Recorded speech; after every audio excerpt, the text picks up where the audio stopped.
What if the most sophisticated pharmacy that ever existed wasn't built in a lab, but recorded in an ancient text that billions of people already own? We're talking about 10 specific plants that ancient peoples used not because they smelled nice, but because the chemistry inside them actually worked against infection, inflammation, and metabolic collapse. Modern researchers are running trials on some of these right now and finding the ancients weren't guessing. So let's look at what the data actually says about each one, starting with the resin that researchers can't stop studying. Number 1, frankincense. Most people know frankincense as something you burn at Christmas, but the resin from Boswellia sacra is doing something chemically that most anti-inflammatory drugs can't pull off cleanly.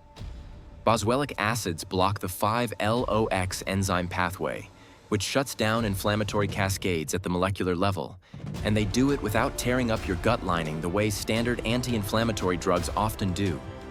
Ancient priests and healers weren't burning this resin just for the smell. They were working with a crude extract that happened to be one of the most potent anti-inflammatory agents available, and they built delivery methods around it through observation alone.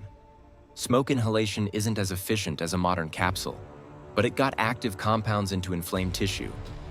Pharmaceutical researchers are now trying to isolate individual boswellic acids, and they keep running into the same problem. The whole resin outperforms the isolated compound, because the full terpenoid spectrum creates what chemists call an entourage effect. Number 2, myrrh. Myrrh resin from Commiphora. Myrrh shows up in the biblical record more than almost any other botanical, and historians spent a long time treating that as proof of symbolic importance. The chemistry tells a different story. Myrrh contains sesquiterpenes and furanosidsquiterpenes, and several of those compounds show real activity against bacteria, fungi, and parasites in controlled lab settings. In a world without antiseptics, the biggest killer wasn't the wound itself, it was the infection that followed. The Egyptians packed myrrh into their embalming process. The Israelites used it in purification rites near water sources, which makes sense because cursarine and related furanosidsquiterpenes are now being studied for antiparasitic activity against organisms like schistosoma, which was endemic in ancient river populations. Pair myrrh with frankincense and the data gets more interesting. Frankincense compounds appear to open bacterial cell membranes, letting myrrh's active compounds penetrate more effectively. Ancient healers combined these two constantly, not knowing the mechanism, just knowing it worked better together. Number 3, olive oil. Olive oil gets called a carrier oil, a base, a neutral medium, and that framing misses what's actually in the bottle. Cold-pressed Olea europaea oil contains oleocanthal, a phenolic compound that blocks the same COX enzymes targeted by ibuprofen, and scientists only mapped that mechanism in the early 2000s. The compound itself has been sitting in every batch of quality olive oil pressed since ancient times. The Exodus formula in Chapter 30 specifies exact proportions of resins and olive oil, and scholars read that as ritual precision.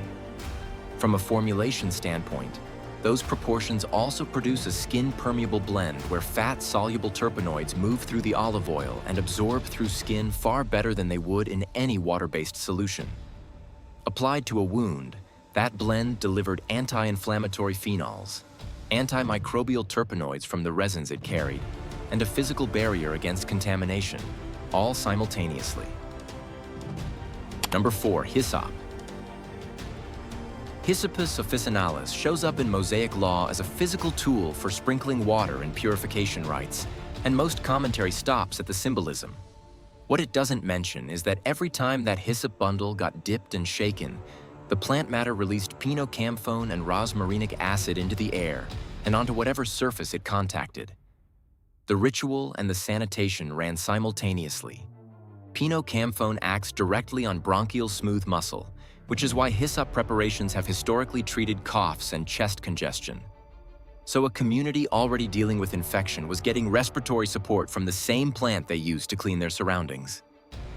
Rosmarinic acid is a polyphenol with documented anti-inflammatory and antimicrobial properties, and hyssop carries it in high enough concentrations that a simple tea or poultice would have delivered a real dose. Ancient communities weren't performing empty ceremonies. They were running functional public health protocols using a plant that actually reduced microbial load. Number 5, Spikenard. Nardostachys jatamansi grows at high altitude in the Himalayas, and that stress chemistry is exactly what made it worth a year's wages in the ancient world. The root and rhizome concentrate sesquiterpenes, including jatamanzone and nardostachone, in response to the harsh growing conditions up there, and those compounds have documented sedative, anti-anxiety, and anti-inflammatory properties. Jatamanzone specifically modulates neurotransmitter activity in the central nervous system in ways that reduce anxiety and promote sleep. People using spikenard for calming and restorative purposes weren't experiencing placebo. They were getting real neurochemical modulation from a plant compound. Applied to skin, the fat-soluble sesquiterpenes absorbed locally into inflamed tissue, while the volatile fraction simultaneously reached the nervous system through inhalation. You got 2 delivery routes from one application. Traders moved this plant across thousands of miles because it consistently produced results that nothing closer to home could match. Number 6, Balm of Gilead. Jeremiah's line, "Is there no balm in Gilead?" only works as a metaphor if everyone already knew Gilead as a place that produced something that actually healed wounds. That's not poetic license. That's a reference to a real trade commodity with a real reputation built on real results. Scholars debate the exact plant, with Commiphora gileadensis, Pistacia lentiscus, and balsam poplar all proposed depending on the textual context. But every candidate shares resin chemistry loaded with terpenoids and phenolic acids. What that tells us is that whatever got traded under that name, it worked consistently enough to anchor a regional economy around it. Commiphora gileadensis resin contains alpha-pinene and related monoterpenes with documented antiseptic activity, plus compounds that stimulate fibroblast activity, the cellular process that actually rebuilds tissue. That's not one benefit. That's infection control and active repair running at the same time, and modern wound care researchers are now looking at monoterpene-rich resins as treatments for chronic wounds that won't close. Number 7, Cassia. Cinnamomum. Cassia got included in the Exodus anointing formula for one reason. Cinnamaldehyde, its primary active compound, tears through bacterial cell membranes and shuts down fungal biofilm formation at concentrations you can achieve with a crude extract. Now, cassia and cinnamon get lumped together constantly, and that's a real problem. Cassia carries a higher cinnamaldehyde load than true cinnamon from C. verum, which makes it more aggressive as an antimicrobial, but also more irritating at full concentration. Diluted into olive oil at the proportions the formula specifies, you get the antimicrobial activity without crossing the irritation threshold. Cinnamaldehyde is fat-soluble, so it moves through olive oil easily, penetrates skin, and reaches tissue where localized infections actually live. Beyond topical use, type A procyanidins in cassia bark improve insulin receptor sensitivity. So populations eating grain, heavy diets got real metabolic support from regular cassia consumption, whether they understood why or not. Number 8, cinnamon. C. verum has less cinnamaldehyde than cassia, but its polyphenol profile is more complex, and that complexity is where the interesting chemistry lives. Coumarin levels are also lower, which matters if you're consuming it regularly over years rather than occasionally. Clinical trials on cinnamon for blood sugar have produced mixed results, and the inconsistency comes from bad study design, not a failing plant. Researchers keep testing isolated compounds from the wrong species and then acting surprised when the results don't hold. Whole bark from C. verum, used consistently, tells a different story. The mechanism runs across multiple pathways at once. Cinnamon polyphenols mimic insulin at the receptor level, activate transporters that pull glucose into cells, and slow digestion enough to flatten the spike after a meal. No single compound does all of that. Ancient populations spicing high-carb meals with cinnamon were getting real glucose buffering without knowing what glucose even was. Number 9. Aloe. When the Gospel of John mentions aloes used in burial preparations, it's almost certainly talking about Aquilaria agaloca, an aromatic resin wood, not the succulent gel sitting on your kitchen counter. That's a category error that modern marketing has burned into the public consciousness, and it matters because the chemistry is completely different.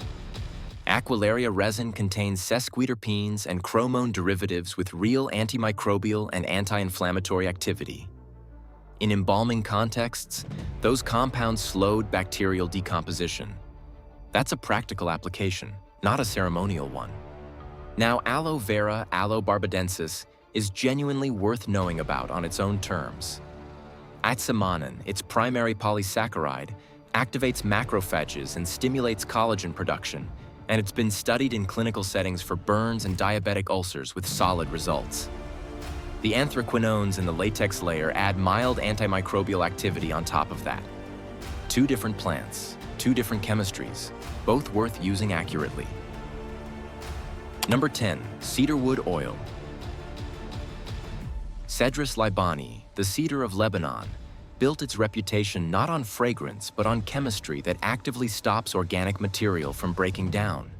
Cedrol, alpha-cedrine, and beta-cedrine are the sesquiterpenes responsible, and they resist microbial degradation in ways that made cedarwood the obvious choice for storing grain, preserving medical preparations, and lining spaces where organic material needed to last. Modern wellness circles talk about cedarwood oil mostly as a calming scent, and cedrol does modulate GABA receptors in ways that produce real sedative effects. But that's the secondary function. The primary one is antifungal activity strong enough to protect stored woolens from mold and moths. Leviticus 14 pairs cedar with hyssop in the purification protocol for skin disease, and from a chemical standpoint, that combination covers both bacterial and fungal infections simultaneously. That's not ritual poetry.